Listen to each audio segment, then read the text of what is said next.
Picture this, two guys trapped in the South Charleston Public Library. One guy loves movies, the other, well, he'd rather be watching reality TV. Can they survive each other's films?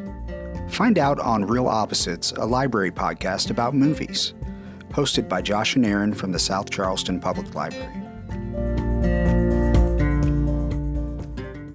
Happy New Year, everyone. Thank you for joining the Real Opposites to start off your new year. I'm Aaron. And I'm Josh. And we're going to discuss the New Year's movies that we chose last podcast. I chose Long Way Down. And I chose End of Days. Yes. Two very different movies. Yeah. Two what? Two very different movies. Oh, yeah. But they have a similar theme. They do. As far as the main characters go. Like Yeah. they're kind of on suicide missions. Right. To a certain extent. So we're on theme for today. Yeah. So I guess we'll just jump into it and talk about A Long Way Down. Yeah. So when you picked this, I was like, I'd never even heard of it. Yeah. But then I was like looking at the cast and I was like, wow, hell of a cast. So, like, why did you pick it? Okay. So, first of all, I don't know that I've ever seen a New Year's movie. And we had decided that as our theme. Yeah. Seeing as it's New Year. So I was just scrolling through New Year's themed movies, and this one sounded interesting to me. And I watched a clip, and I was like, okay, this seems like something I would like. It's a book by Nick Hornby, and his stuff is pretty decent. I like Nick Hornby. I've heard the name. Yeah. Wait, did he do... The one with Jack Black in it? Yes. Did he do High Fidelity? I'm pretty sure that's Nick Hornby. Well, damn. Yeah. Huh. And in college, I think, or high school, I had to read The Curious Tale of the Dog or something like that. I'm not 100% sure on that title.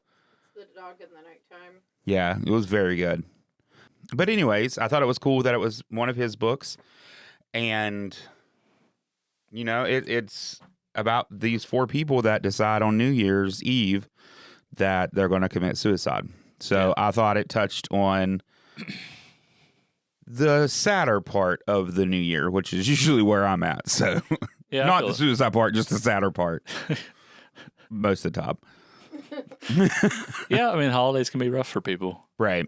So, I mean, honestly, it's not something I had seen, and it just interested me when I was scrolling through. So what did you think? I honestly loved this movie. Did you? Yes, I did. Absolutely loved it. It's probably one of my favorites now. Like of all time, or just that we've done on the podcast? Probably that I don't know. Like it's not, I wouldn't say it's like a favorite movie of all time. That seems extreme. Yeah. But it is definitely one I'd give another watch. And I think it hit me a little in my Grinch heart might have grew a little bit. Did it grow? Yeah. 2 sizes? Maybe. I don't know about 3 sizes, but it grew maybe a little bit. Well, I'm glad you liked it. Yeah, I'm going to assume you hated it. I hated it. I mean, it feels almost like when they're up on the roof at the start, it feels almost like a little play. And I thought, oh, maybe they'll just stay up here and they'll talk, you know? Yeah. The conceit is pretty ridiculous that all these people just end up jumping and wanting to jump off this one building. Well, it is the building that everybody jumps off of. So it's like known as the suicide building. I get that. And it's New Year's Eve. I get that. One of the most popular times. I also get that, but it's just like 4 people show up at the same time, and I don't know. It's a little convoluted. The whole, just the premise. Okay. And if you're gonna do that, I think it needed to be more something. It needed to have something a little extra going on, a little more either like funny or a little more depressing. Like it needed to be one way or the other. And I felt like this was just very middle of the road. Yeah. Yeah. So I just found it very middle of the road. Like there was nothing really interesting about how it was made. The actors are great. Mm-hmm. Like I think especially Toni Collette. I love her. And Imogen Poots. I think they're both really great in the movie. Brosnan and Aaron Paul are fine. Yeah. I mean, I just felt like it was a waste of a good cast and a good premise. I feel like if it had focused more, I don't know how the book is, you know, I feel like if it had focused more, like they'd just been on the roof or something, when we'd have like a 90-minute movie of them just talking, and maybe you'd have flashbacks to events that had happened, and they could, you know, empathize with each other and talk each other down to a certain extent. But right. it almost presents the situation in a very sitcom fashion. It's like, oh, there's Aaron Paul. He was up here. It's just very like a whip pan almost, and it didn't really seem. It felt like it was at odds with itself. It didn't know what it wanted to be. Yeah, I didn't like it. And the ending, I really hated the ending. It was. Why did you hate the ending? Because it was. I mean, it felt very tacked on. For one thing, I feel like, oh, how like I hate people talking on screens to each other on a movie. You're in a movie. Stop doing that. Yeah, filmmakers. But they were apart. It showed they were still had a connection, even though they were not near each other. Then have them in a room together. It felt like but they weren't They weren't in a room together. You're in a movie. You can do anything you want. Stop having them on screen. Anyway, I hated the pullback of Imogen Poots and Aaron Paul. Like really? they're together now. I just felt like that was very contrived. I loved that. And I'm not even a love person, but I loved it. Yeah. So I don't know. Like listening to you describe it, I can see where you would have not liked it. And I thought that when I was watching the movie. Yeah, it felt just very melodramatic. Like, yeah, I love that. Of course, they have the fight in the restaurant or whatever, and it's just like, it felt very predictable and just like any number of movies you just come across on Netflix or something. Yeah, it didn't really do anything. Do you think any amount of that is that they're adapting a book and they're trying to like? I feel like sometimes when you adapt a book to a movie, instead of just making a movie on the similar premise, there are scenes you feel like you have to have, or like. And I think sometimes that kind of makes some of the pacing errors happen when in movie to book adaptations, because I feel like the things you're saying are a common issue when they're adapting movies to books. But I mean, they adapted. I think you just have to have a really good writer to adapt to. I mean, did he do High Fidelity? Did we? Mm-hmm. So I mean, High Fidelity is one of my favorite movies. I love that movie, and I imagine maybe that's an easier book to adapt. Mm-hmm. Right, but I mean, also he helped write the script, and sometimes it's hard to kill your darlings. I could see like having trouble adapting your own. It rarely works out when the author of the book writes the script. Right. Because I remember like for the extras, like William Peter Blatty, like when he wanted William Friedkin to direct it, so he just had written out a script of the novel, and which is a great novel, and William Friedkin was super excited, and then he read it and was like, this is trash, and he threw it away. Yeah. And so he just went through the book and highlighted what he wanted to put in the movie, and then they wrote a new script. So it's like sometimes an author can, like Toby said, like can get too attached. Yeah. And then, or they want to make it something more than what the book was, or you need an outside, more objective view, someone to come in and just, say, this is what speaks to me about the book. This is what we should focus on, instead of just trying to squeeze everything in. Yeah. Now, and like sitting here talking about it, I like I said, I figured you would not like it, but I feel like we watched two totally different movies. But that's because, honestly, this movie is a great example of movies I love. Okay. I don't know what it is about this one. Now, the little stuff that you didn't like, I liked. I liked it was kind of a slow thing, but in my opinion, it was slow in a good way. I loved that you meet them all at once, and then throughout the movie, because basically what it is they all end up there on the top of the building to commit suicide, and then they talk each other down, and then they enter a pact to not commit suicide until at least Valentine's Day. Yeah.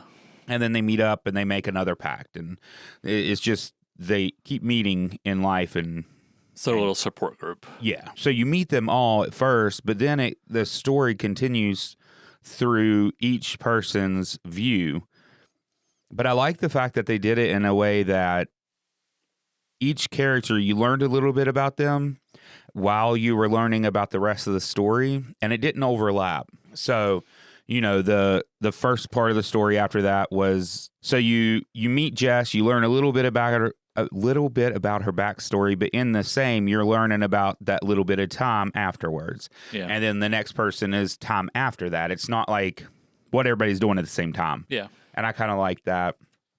And without showing much of my soft side, because, I don't like to do that But honestly, to me, this movie was about more than just what was on there. I just feel like them, and I think this is what I was drawn to, is it was these 4 people that, in my opinion, went up to jump, but they weren't sure that they wanted to do that, but they felt like that might be the only option. Yeah. And that's why they were able to talk each other down. Yeah. And all of that. And it's like they found their people that night. And it kind of became a small family. You have Jess that gets rushed to the hospital. They all show up.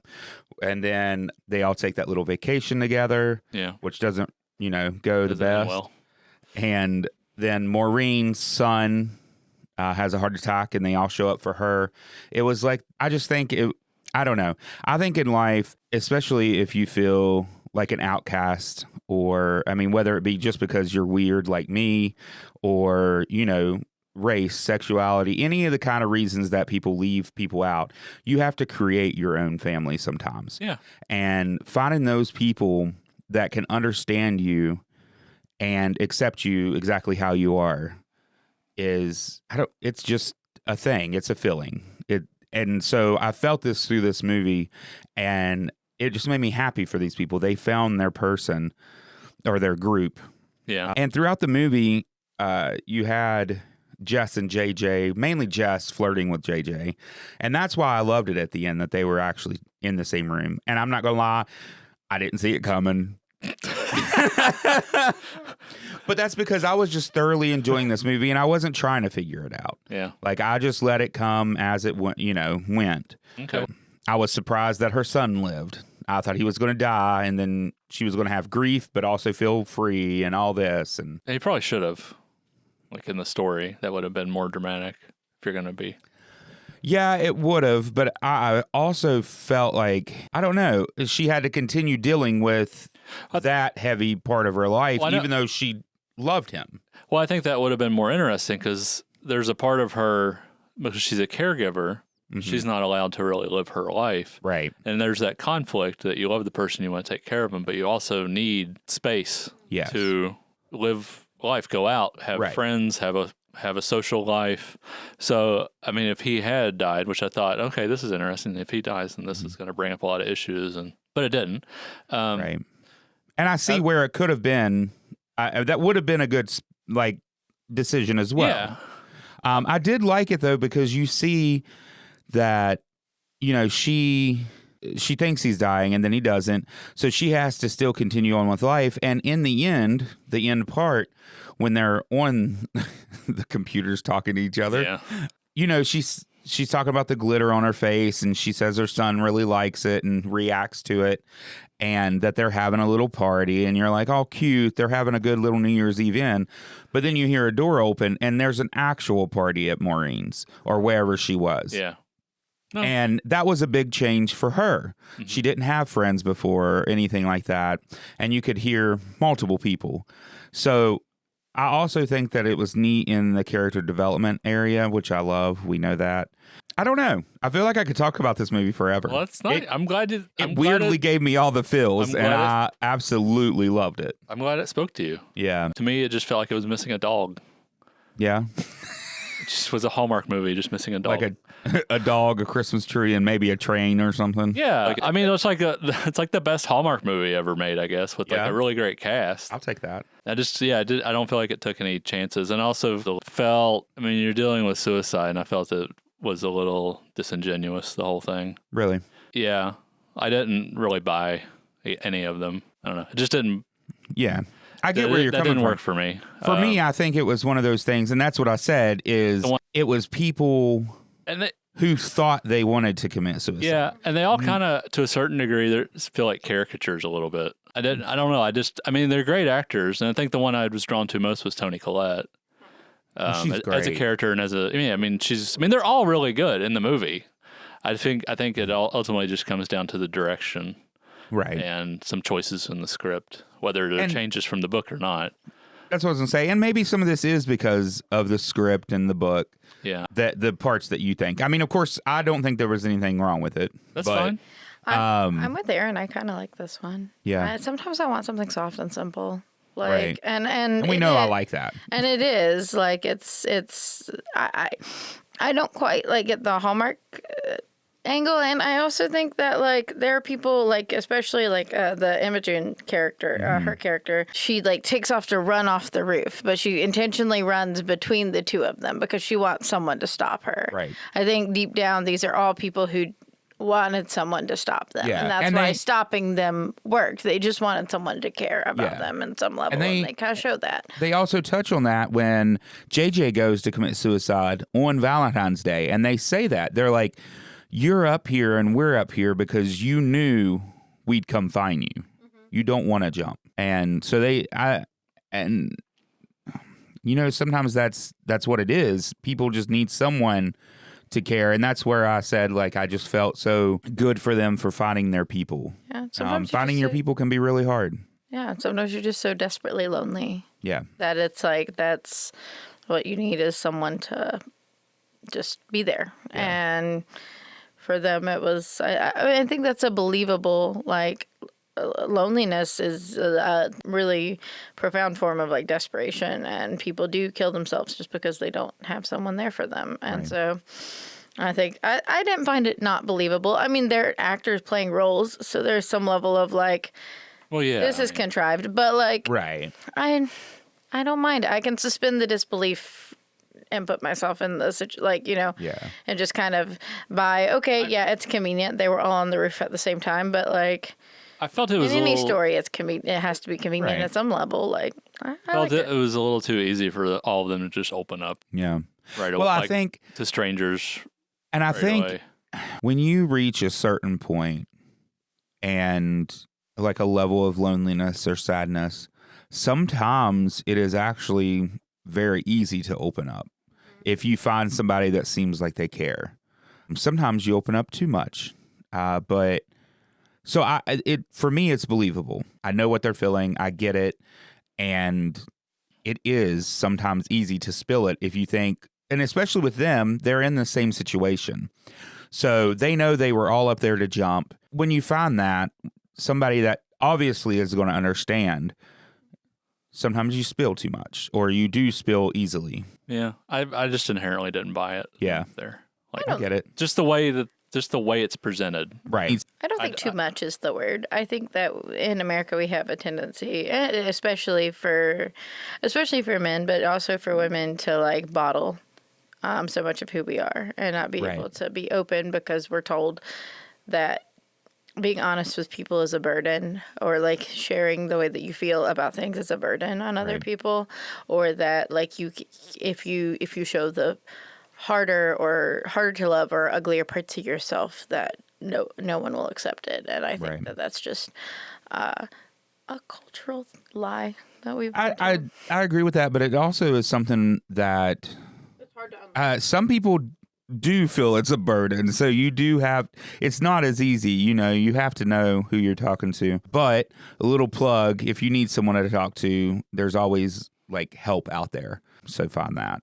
But even if you can't find your people, there is other ways of getting help. But I don't know. I just love this movie. Like I said, we could do the whole podcast on this movie and I could keep on rambling, but I'm enjoying you. Usually I'm the one that's rambling. So I know. And I think it's just where this one hit me in a sort of way. Yeah. That most of my movies don't, because we know I watch stupid stuff. And I know it, just because I love it doesn't mean it's not stupid stuff. Yeah. Like 17 Again, or, Coyote Ugly, or Tammy. Yeah. Freaking love Tammy. But I know that it's not a great movie. So I know I watch stupid stuff, but I forgot where I was going with that. I think this one is a different case of the reason that you love it is that it touched you, not that. Oh, yeah. Like not that it's silly or that it, Right, yeah, that it actually hit. I mean, I'm glad it worked for you. It did. And I know a lot of yours comes from, I think, from the way it's shot, the way it's written. I don't look into that I mean, much. I also like very sentimental movies. Right. But I just have to buy into them.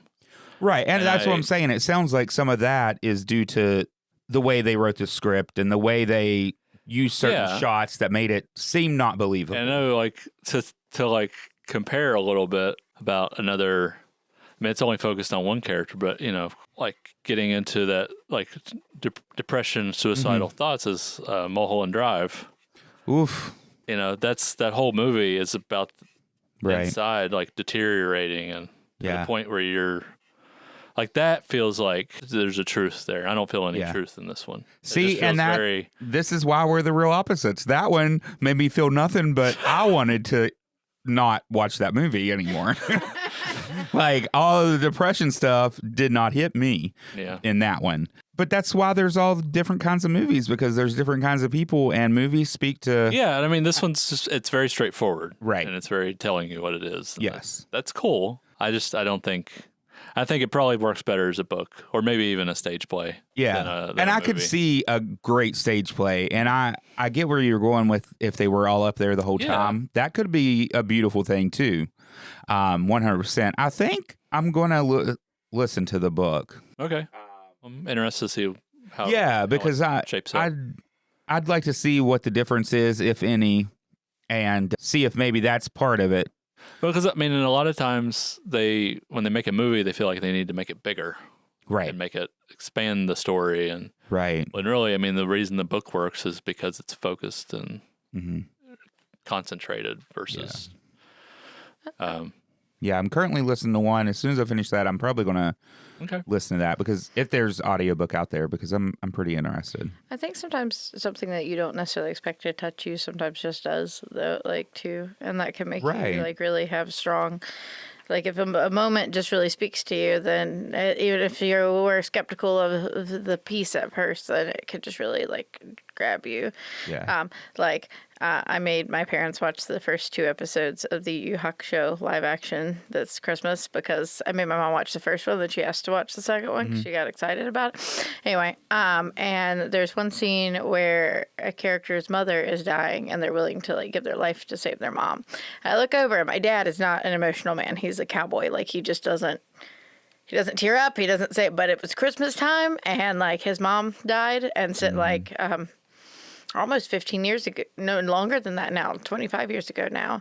And he, like, I look over and he's, like, doing this, and it's like, it's not something I thought would ever touch my dad, because it's like a, and it's a adaptation of an anime, and it's, like, very superhero-y, very, like, but there's a lot of, like, family drama going on in the thing, and it was, like, and now my parents were like, okay, well, we're going to finish the rest of it, and then we could talk about it. And I think, like, sometimes, like, if something just hits you the right way, like, it can be really beautiful, even if it's not, the apex of cinema or something. I like this one, though. I think it's sweet. I think that just goes with any art. They say art is subjective, and it is. I mean, one person can look at a painting and get nothing out of it, and the next person could get everything out of it.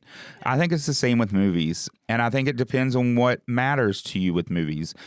With you, you're a movie buff. You like to see those good shots. I don't look at that as much. Now I do notice them as we're entering our 3rd year. I do notice stuff, and that's when I a lot of times pick up, like, Josh probably isn't gonna like this, or something like that. Like, I can see the stuff you look for now, and I like that. That's cool. Now I'm noticing a lot of things. But as far as whether I like the movie or not, I don't look at that as much. And that's the difference. And that's what I'm saying. Art is subjective. I think everybody looks at everything differently. Yeah.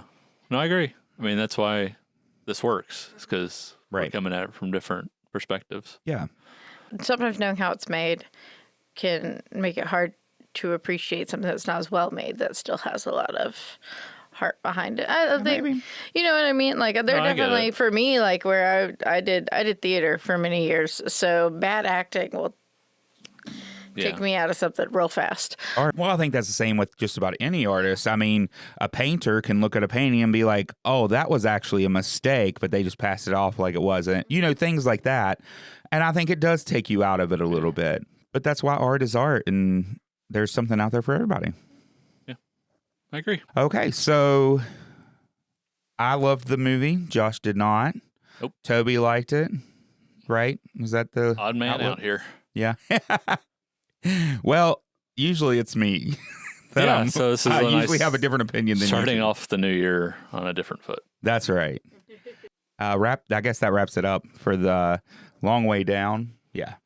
And we'll go to some announcements and then come back and Josh will tell us about his movie, which is End of Days. Okay.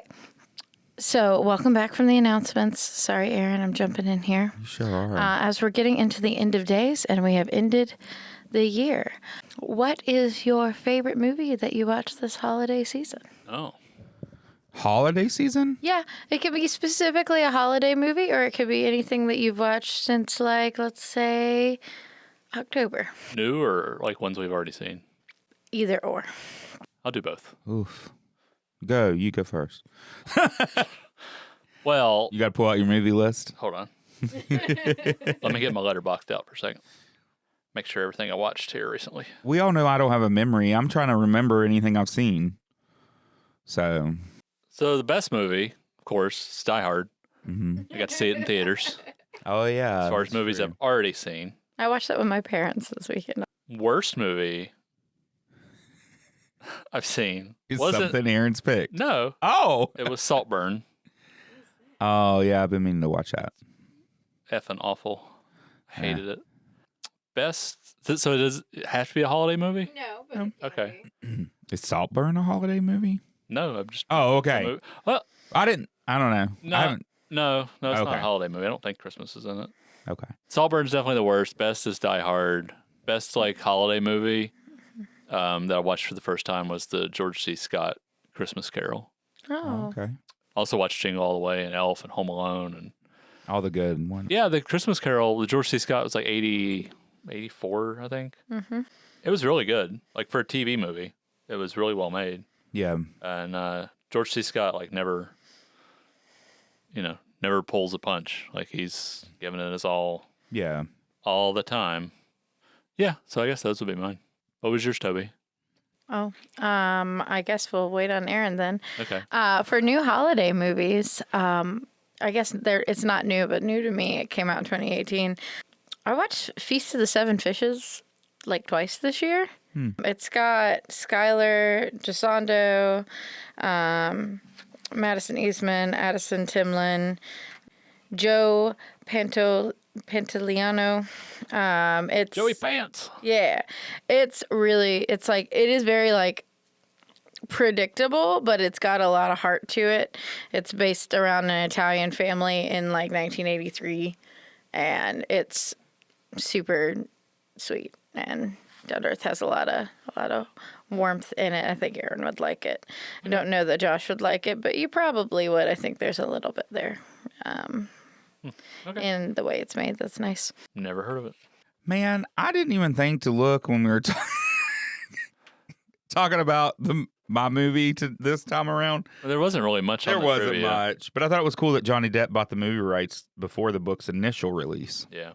But anyways, as far as movies, well, I can't really think of any much that I've seen.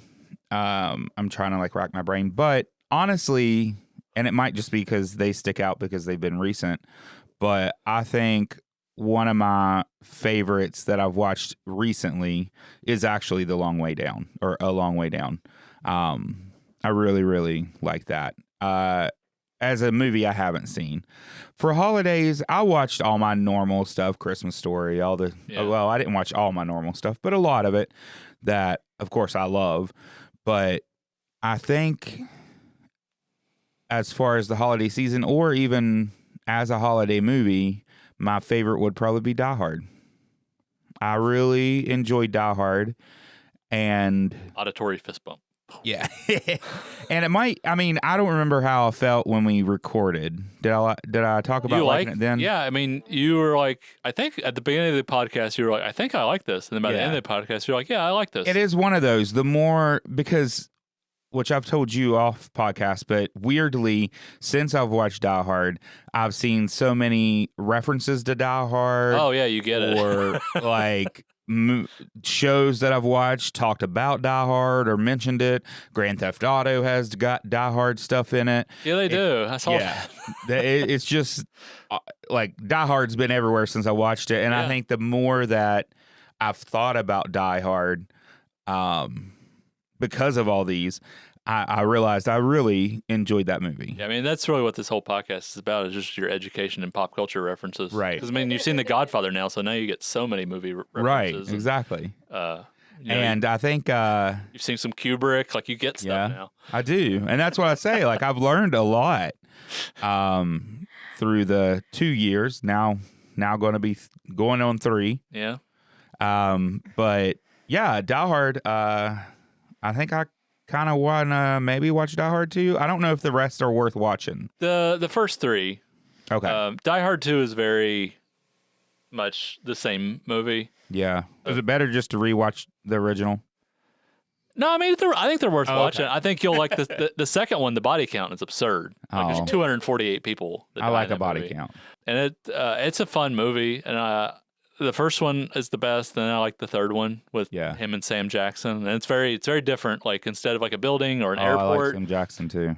It's and Jeremy Irons. It's the entire island of New York City. Oh, nice. Like, they're kind of trapped there, and they're right. It's a chase movie, like, especially for the first 90 minutes or so. Like, it's breakneck pace. So I mean, the first 3 are worth watching. Then there was like a 12-year gap. Yeah. And then they did a PG-13 Die Hard. Oh. Which just seems weird. And then they did it, which you think, but it was okay. Yeah. Like, it gets a bit ridiculous, but then you think, okay, that's all right.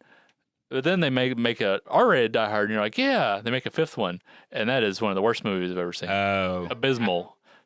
Just absolutely abysmal. Feels like a direct-to-video Steven Seagal movie that they just turned into a Die Hard movie. I will say it takes a lot for my mom to be okay with any level of saying the F word in a movie, and Die Hard is good enough that she's like, well, that's just, it's a classic line.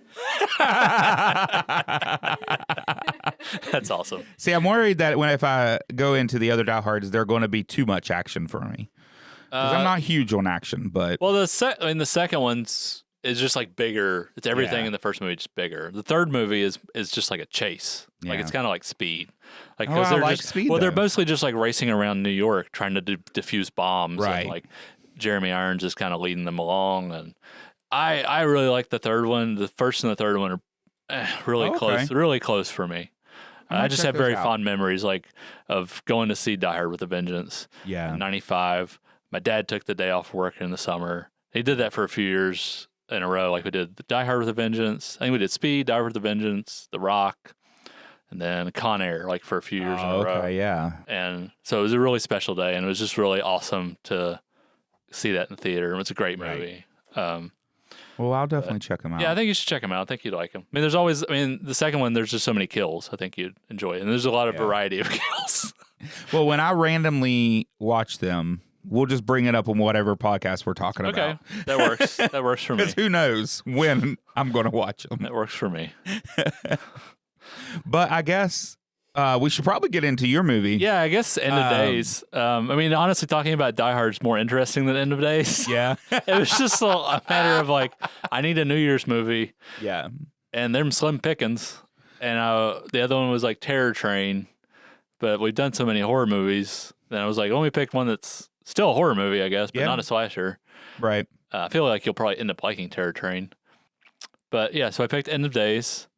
Not a great movie. It's schlock. It's a B movie with an A budget.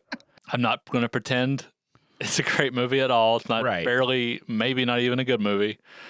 Probably not. It's really one thing that really struck me watching it again. It's been several years. It's one of those I'll put in the background sometimes. Yeah. The editing is awful. It is so, especially anytime there's something happening, like an action or fight or whatever, it's so cut up and just like I feel like if you went, it'd be like 0.2 seconds per cut. But it does have Arnold, which is always a plus. Yeah. It has some great lines. He's fun. It's like any movie, like you could put him in like I said, like a Steven Seagal direct to video. If you put Arnold in it, at least it's got Arnold. Right. And at least I'm going to get some pretty good lines probably. But I mean, I don't know, like It's Peter Hyams directed it. He directed like Time Cop, Sudden Death, the 2010 film, the sequel to 2001. He's a pretty like Outland's a really good one with Sean Connery. He's a pretty good like journeyman genre director. So like on paper this looks pretty good, and there's some fun stuff. Like Gabriel Byrne's having a lot of fun. I think clearly has the devil. And I think like at the time it was like, so Arnold was coming back after his heart surgery. This was his first movie post heart surgery, and so it was like Arnold versus the devil. Yeah, what a way to come back. And the movie's like, hold on a second. We're gonna give you about an hour and 40 minutes of just random horror stuff. Yeah. But like, so, not a great movie. Highlights include Arnold fighting a middle-aged obese woman and just getting the crap kicked out of him is a lot of fun. And his scene with Gabriel Byrne where he's like, you think you're no bad? Yeah. You're a quiet boy compared to me. A quiet boy. It's one of my favorite. It's one of my favorite Arnold lines. And I think actually he is undeniably the strongest point in the movie. I think he actually gives I think he's actually really good in the movie. Like they purposely put like him in kind of baggy clothes too to kind of diminish the physique. Right. And I think he plays, honestly, I think he plays like that kind of like on the edge, suicidal. Like we're both these movies are characters are kind of on a death wish. And I think he plays it really well. I like Kevin Pollak. It's always fun. Always brings a little bit of levity to the movie. It doesn't deliver on the premise of like Arnold versus the devil. Right. I think was the big disappointment when it came out. It was like that ending is a little weak. The devil looks pretty cool. Yeah, and I'd be like, I want to see more of that. Yeah, can we like have Arnold turn into a giant demon and like get a sword and fight? There you go. Like I don't know, that would have been cool. I feel like something like an anime. Like it would just cut to like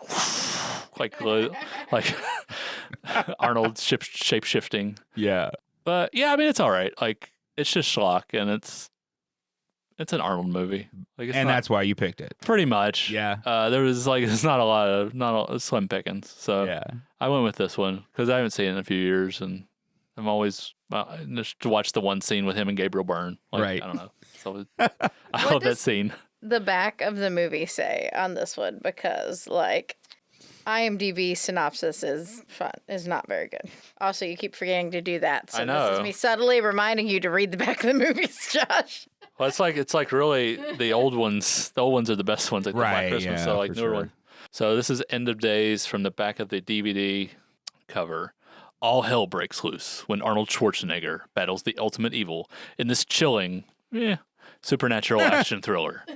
When a burned out former New York City cop named Jericho, what's his name? Jericho Kane? It's Jericho Kane. It's just two biblical names like smashed together. Just what a badass name. Anyway, Jericho is assigned to security detail for a mysterious and foreboding stranger, Gabriel Byrne. Jericho thwarts an incredible assassination attempt. During the ensuing investigation, he and his partner, Kevin Pollak, save the life of the beautiful and terrified Christine York, played by Robin Tooney, whose destiny involves death, the devil, and the fate of mankind. Now it's up to Jericho to save the girl, the world, and his own soul as he comes face to face with his most powerful enemy. It's because Solomon Kane was already taken, so they were like, we need another biblical first name to pair with Kane. We're going to go with Jericho. Who they paid at Wireless Magazine to give this like critic quote on the back where it's like, more chilling than The Exorcist, more haunting than The Sixth Sense. End of Days will scare the hell out of you. No, okay. No, it won't. That is nonsense. Probably not. That guy probably gets scared, like just taking a shower. I would say maybe he's one of those people where like demon and devil stuff really gets to him, because I know like but he's also saying it's better than like The Exorcist. No. Yeah.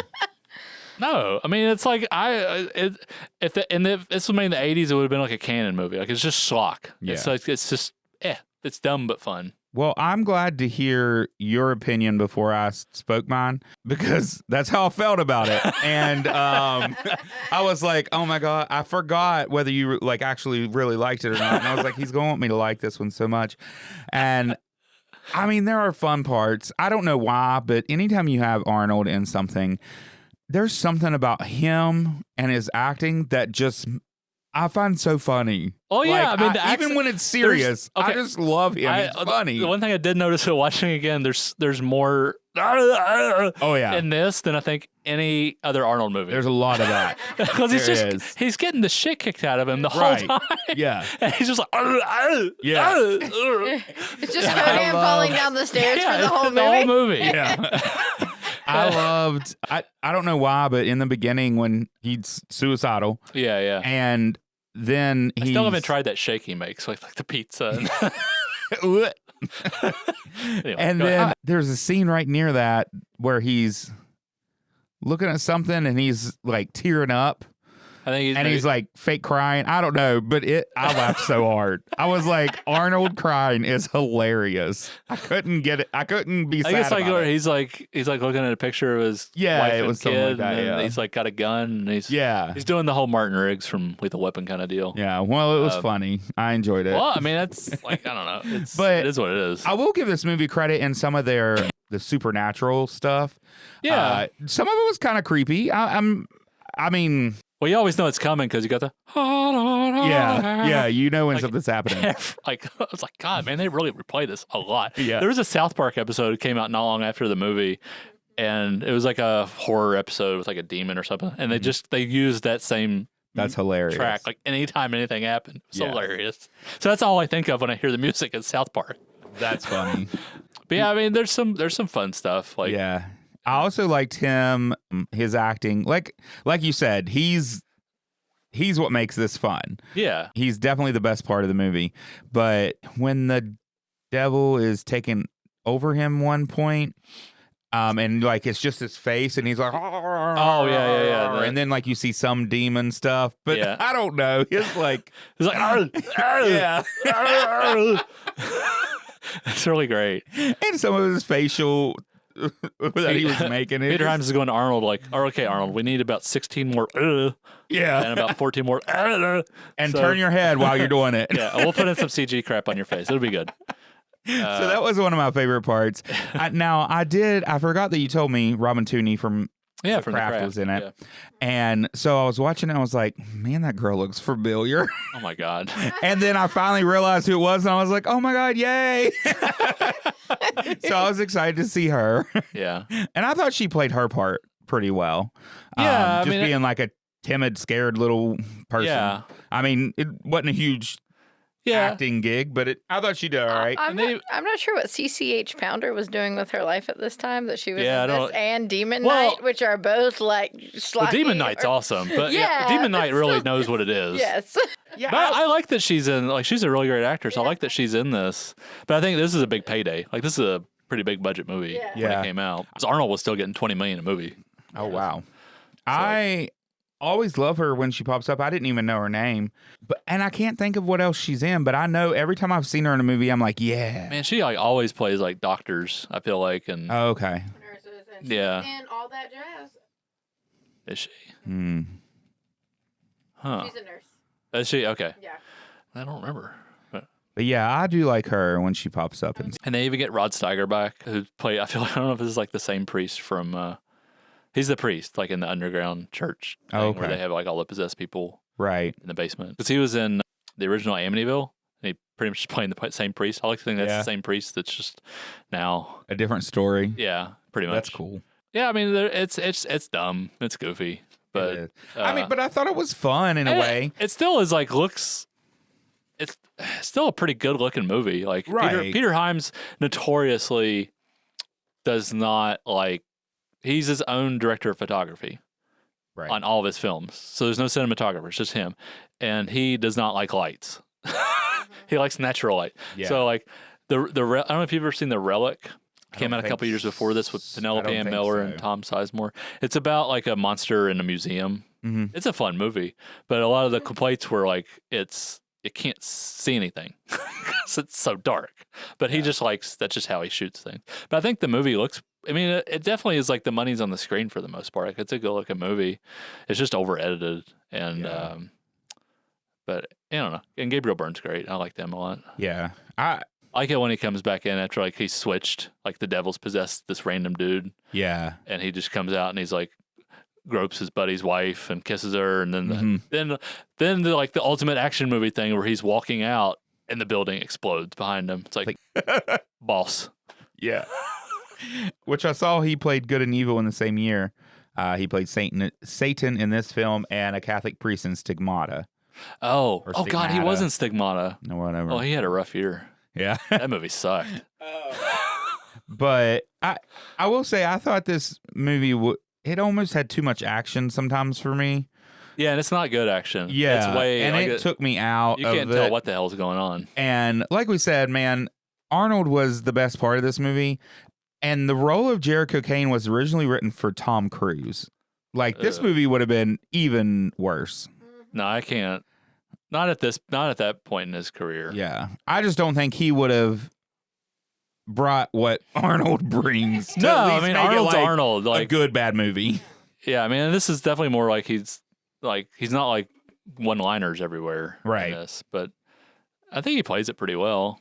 Yeah. I saw that it was offered to Guillermo del Toro. Oh, to that would have direct been it. something.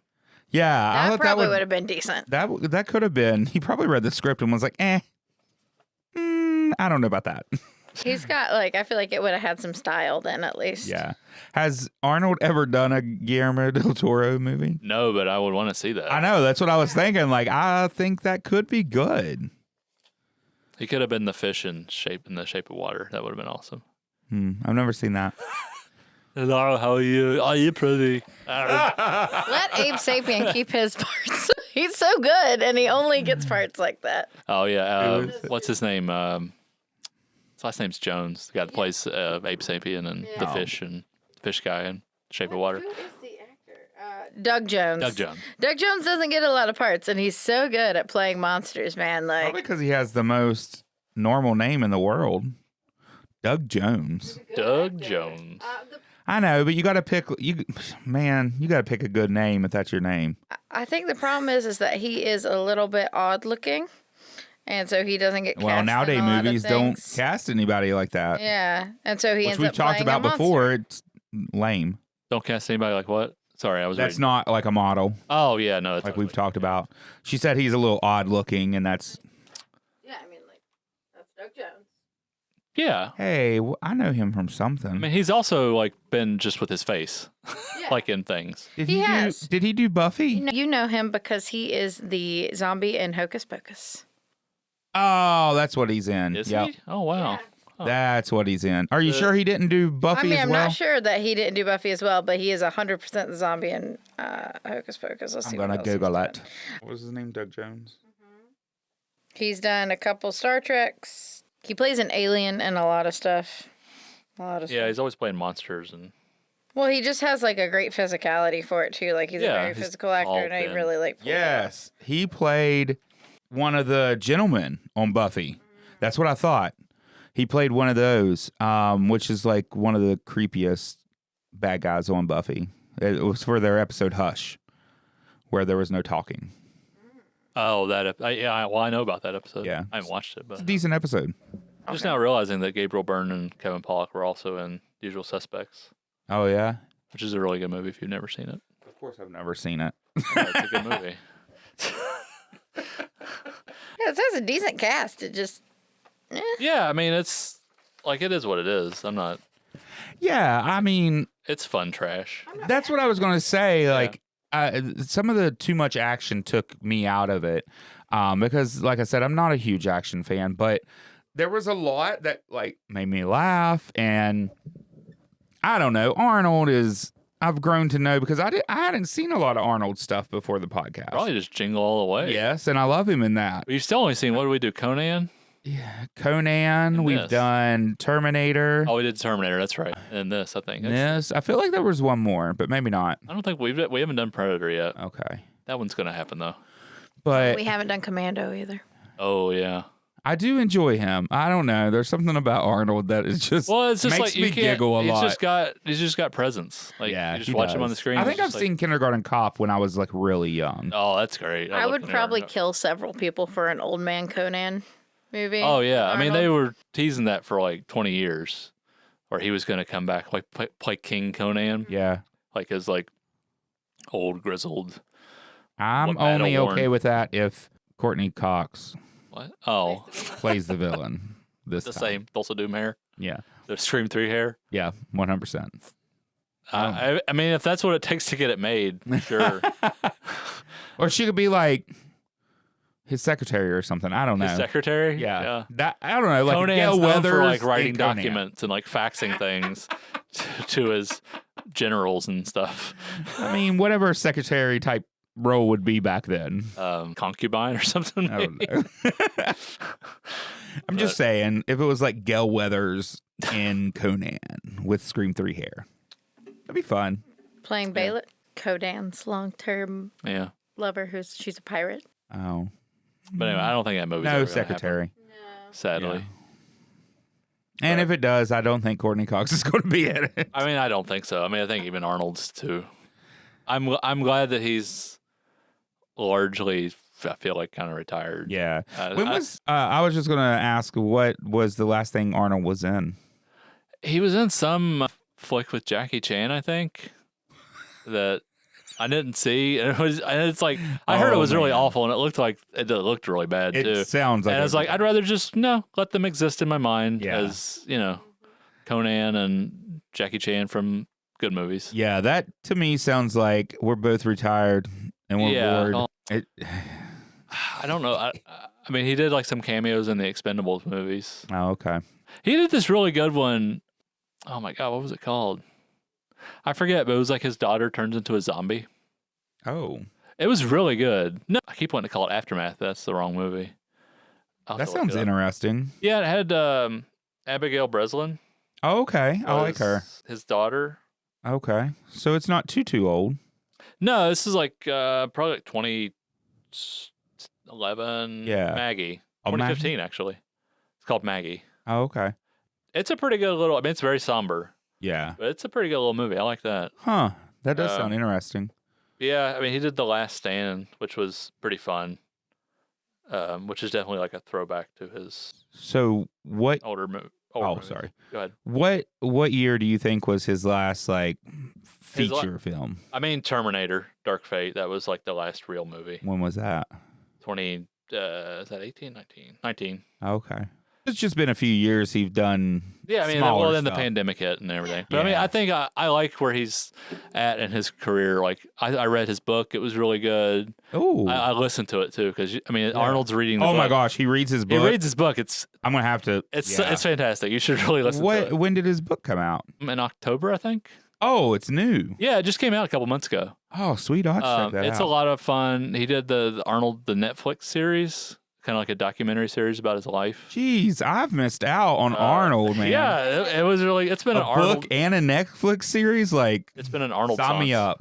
But yeah, I think Terminator was like the last real movie. Yeah, it sounds like he is at the right point of his career. Yeah, I'm like you were glad. saying. Like he's not trying to like. Run it down. Yeah, I mean, because I think at this point he is like, because it's kind of like it's a book to like it's called Be Useful, so he's just trying to like motivate you to like be useful. To Oh my get up God, and do I need things. him in my ears, Everyone motivating me 100%. Everyone needs Arnold to be like, "What are you doing? Come on, get up at 6:30. Go do this. Go get your coffee. Then go to the treadmill and do this. Yeah. Oh my gosh. What did you go? What are your goals? Move What if I forward. listen to that and I just turn into a different human? That would be awesome. It I might feel do like that. if anybody can do it, Well, it's Arnold. And he has this like motivational newsletter that he sends out, I think, once a Shut month. up. Yeah, I mean, he's I kind of love turned that. into like, and it feels genuine because he's done so much in his Right. life. I mean, And he really has. from nothing, like from a poor kid in Austria Exactly. to bodybuilder, movie star, Mm-hmm. governor. I don't know. I Wow. like that he's not trying to like push, trying to do these like action movies like Right. Stallone is at like 70. What is it, Exactly. 76? Yeah. That's what I say. I like that he's not running his career down. Yeah, or if Like, he's at a different point in life, he knows that, and he's like, I'm going to own this. as well. Yeah, just like I've owned everything else I've ever done. If he does, like, aside from Terminator, he was really trying to do like that Maggie and Aftermath, a little more low-key dramatic movies. I would still take King Conan, though. Yeah, no, I'd still love King Conan. I don't know if I'd like it now. Like, if they had made it 10 or 15 years ago, it would have been perfect. Because I think at one point John Milius was going to, like, maybe 20 years ago, like, who directed the original movie was going to make it. He had a script and everything, and they just couldn't get finance. Well, I think then he became governor. That was the big thing. Kind of shot that for in sure. the foot. But, yeah, no, I like where... Well, I'm a lifelong fan of Arnold, so I just like where he's at in his life, and I could see him coming back and doing something like a Clint Eastwood style movie, like where he's kind of grizzled, kind of like honestly, kind of like he's doing it in the day. It's just in a better movie. Yeah. But yeah, I could see him in. I think that's what it was called, El Camino. With the Breaking Bad movie? Is that Gran Torino. Gran Torino. Yeah, something like that. Yeah, I could see Arnold in that, and I would like that, I think. Get off my lawn. Yeah. But honestly, like that, I could see him doing that. Yeah. And I mean, I guess the only lifelong fan of Arnold I've been is Jingle All the Way. But he's rewatch always that movie. interested me. Huh? Rewatch that movie.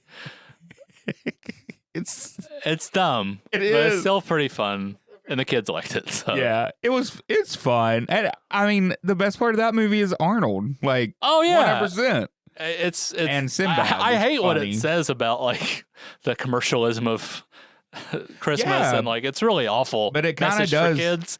But at the same time, it's Arnold doing like put the cookie down. Yeah, you but know? I thought it was kind of cool that they showed how much parents try to go through. But it was funny. I was in a store like 2 days before Christmas, and somebody was standing there, and they were like, "Did you get the?" I forget what they called it, something man doll, like making a joke to his brother. Oh yeah, and I was like, "You mean the Turbo Man doll?" And he was like, "Yeah, did you get the Turbo Man doll?" Like just making fun of how everybody was like out Christmas shopping. No, I got Booster. Yeah. And his brother answered, "No, they're definitely sold out." And I don't know. To me, that was just a life moment that needed to happen for me. Yeah. But I don't know. But what I was going to say is, I know I haven't been a lifelong fan of him, but I feel like I've become a fan of Arnold more than just Jingle All the Way because we've watched some of his movies, and I feel like where he's at in life is perfect for me to now like jump on board and listen to his book and probably get his newsletter. Yeah, and they're like they're. I mean, I'm not trying to plug because it's not like he's making money on it. It's a free newsletter. He writes. Oh, that's once a awesome. month. But yeah, you should definitely listen to the book. The book is a lot of fun to listen to. Yeah, it can be a little repetitive, but like I just love listening to Arnold talk. That's what I say. I mean, 5 hours. Like now that I'm interested in some of his movies and I think he's funny and stuff, I mean, a book to listen to, a Netflix series to watch, and a newsletter, like, yes, please. That's perfect. On the Arnold train. Yeah. I'm happy for him, though. Like, he's doing what he wants to do and he's going to own it. Have you seen the videos of him with Lulu and Whiskey, his donkey and horse? What? He has a mini horse and a donkey that live in his house. Is the donkey a mini donkey? Yeah. And he like feeds them carrots and cookies, and that is the most amazing. He's also thing got I've a heard. little. He recently adopted a pig and a Yorkie. I've always. There's like a picture of him with both of them like in his hands. If I could have a pig that just stays like a baby, I think we all want like modern day Arnold in our lives. Yeah. Like 100%. That's what. And it's like he's so wholesome, but he's also no BS. Like the way he talks about like climate change and all these things, like there's no BS. Like, and I think that's the appeal and the gift of him is it's just he's humble and he's very self-effacing, right? And he's no BS, and that's what I respect about him. Yeah, you've never heard about him in huge scandals or anything. Well, super I mean, crazy. he had that whole thing with his wife where he cheated on her with the maid and had a kid. So I mean, there's that, but he's owned up to that. Yeah, like he's like, and he. So but I he's mean, it taking care doesn't of the stick kid. around. Like, I don't remember. Yeah, that. and I mean, I feel like oh my god, no biting. Is that in his series? Is him with them? That's like his like social media, especially like when the pandemic hit. He was putting up quite a few videos with him and Lulu and Whiskey. Oh my god! But you should go check him out. Like you listen, Arnold, because I know you. Obviously, you would listen to our podcast. Clearly, I think I've just become such a big fan of you as a human. Like, that's what I'm saying with him being at the point in life. Like, I'm so excited right now. You haven't even listened to the book yet. I haven't even checked out any of it, and I'm so excited to do so. But I just like he talks about... Wait, show it to him and let him read it. We just eat with whiskey and Lulu, and we have a good time.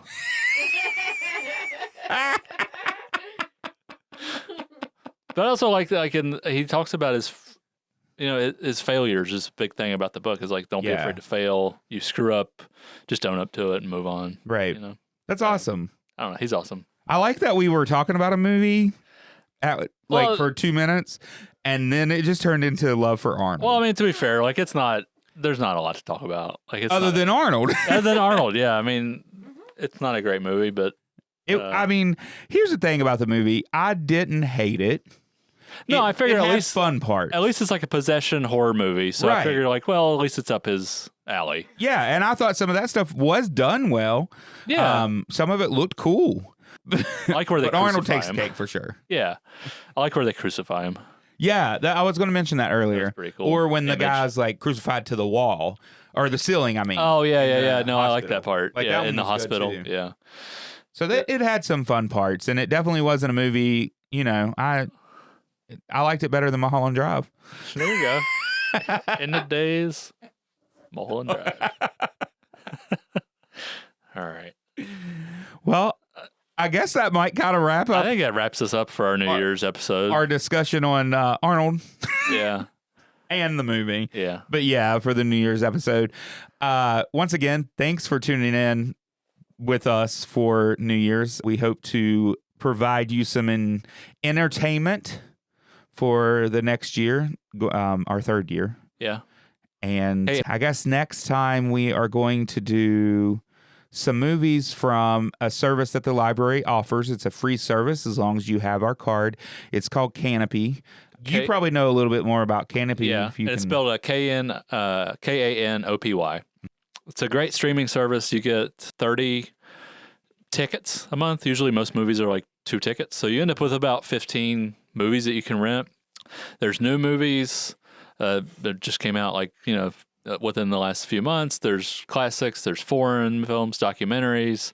I think this is going where we're going with like every A24 movie is pretty much on there. I think there were some TV series. Yeah, there's TV series. A lot of like British TV, I think, too. Oh, nice. Really? You like British TV? I love British. Okay. I get that on a shirt. I love British. British people, British movies, British accents. I don't know. I love British, and then just underline. Yeah, just I love British. But yeah, it's a really great service. It's free with your library card. So if you have an SCPL card, download the app on your Roku, Apple, whatever you use, and find there are 30,000 I think titles. Man, I'm new. I've been sleeping on this service for sure. Yeah, and when I was starting to look through it.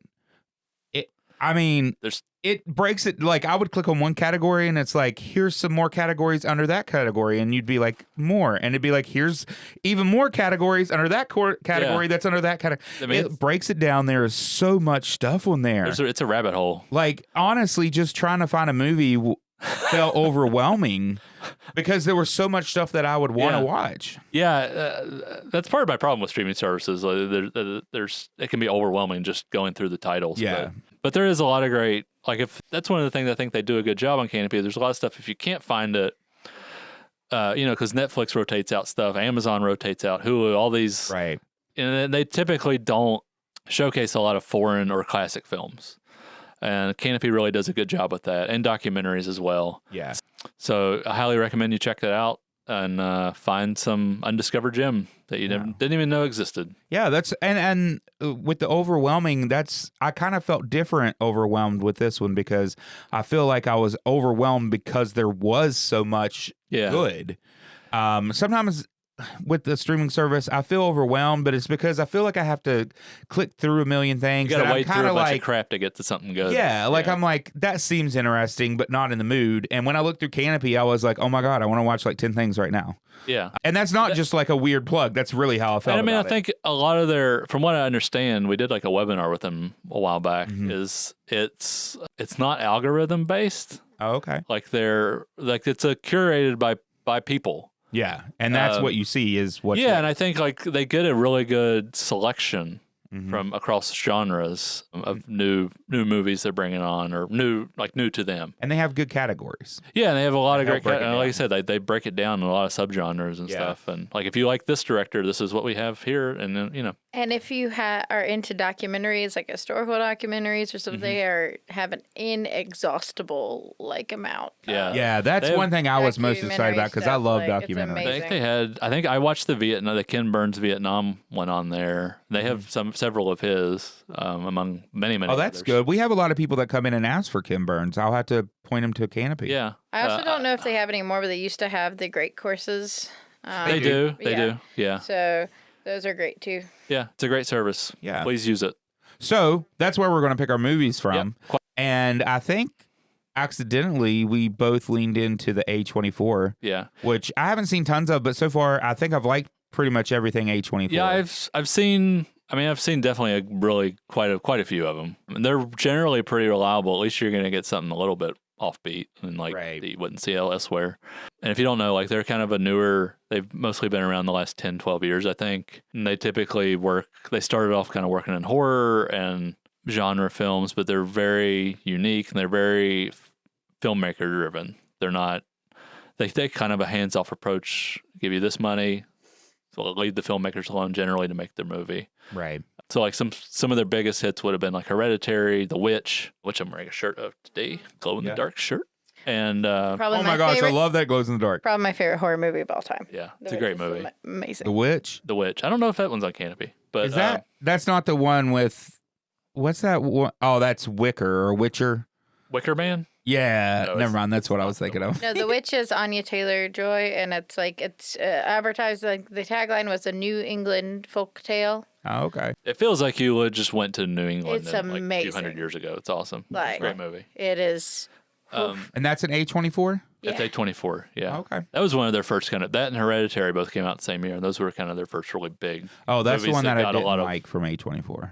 Yeah. I still need to rewatch that. I think Because it has Toni Collette in it as well. And all of Ari Aster's movies, he did Midsummer and then Beau is Afraid. I hated Beau is Afraid. I think you have to be in the mood for Hereditary. yeah. Because I think I didn't know what I was going into. And the people I was watching with it didn't work. the first time my husband watched it, he did not like it. And now it's one of his favorite horror movies ever. Yeah. So I think you just have to catch it. Yeah, and they're like kind of like Alex Garland's one of their big, like he did Men.